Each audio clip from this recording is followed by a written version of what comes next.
Social media کے ذریعے سوالات کا سلسلہ ہے۔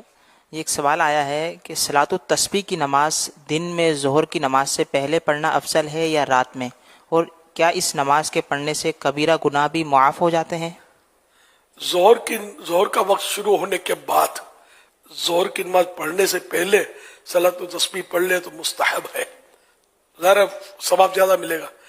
اس کے علاوہ جو بھی وقت مکروہ نہ ہو اس میں صلاۃ التسبیح پڑھی جا سکتی ہے۔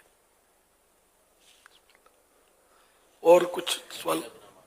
کبیرہ گناہ کا تو پتہ نہیں ہے، اگر گناہوں کی معافی کا مطلقاً لکھا ہو نا تو اس سے مراد عام طور پہ یہی ہوتا ہے صغیرہ گناہ، چھوٹے گناہ معاف ہو جاتے ہیں، کبیرہ توبہ سے معاف ہوتے ہیں۔ نواز بلوچستان سے سوال کر رہے ہیں، کہہ رہے ہیں ہمارے ہاں کچھ لوگ کہتے ہیں کہ زکوٰۃ اور عشر ایک چیز ہے، ہم نے عشر یا زکوٰۃ میں سے کوئی ایک ادا کر دیا، دونوں ادا ہو جائیں گے، کیا یہ درست ہے؟ نہیں، ایسا نہیں ہو سکتا۔ جس پر عشر ہے اس پر عشر ہے، جس پر زکوٰۃ ہے اس پر زکوٰۃ ہے، جس پر دونوں ہے اس پر دونوں فرض ہیں، دونوں ادا کرنے ہوں گے۔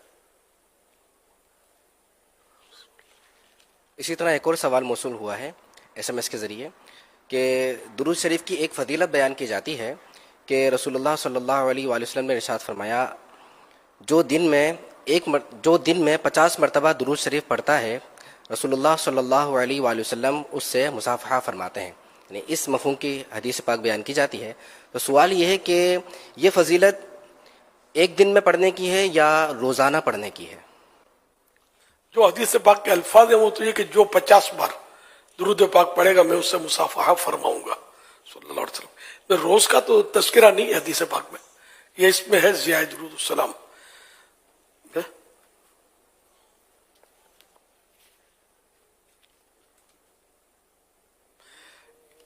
جو مجھ پر ایک دن میں 50 بار درود پاک پڑھے قیامت کے دن میں اس سے مصافحہ کروں، یعنی ہاتھ ملاؤں گا۔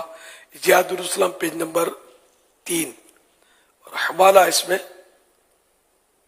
القربۃ الی رب العالمین۔ تو ایک دن میں یہ لکھا ہے، اب اس میں یہ روز روز پڑھنے کا تذکرہ تو ہے نہیں، کسی دن بھی پڑھ لیا تو اللہ کی رحمت بہت بڑی ہے۔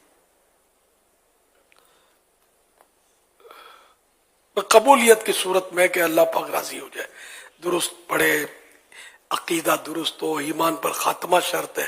جس کو ایمان پر خاتمہ نصیب نہیں ہوا تو اس کے لیے تو کسی نیکی کا آخرت میں تو ثواب تو ملنے سے رہا۔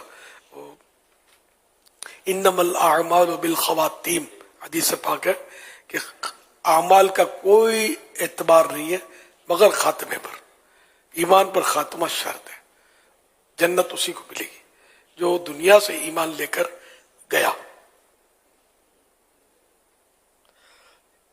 صلو علی الحبیب صلی اللہ علیہ وسلم۔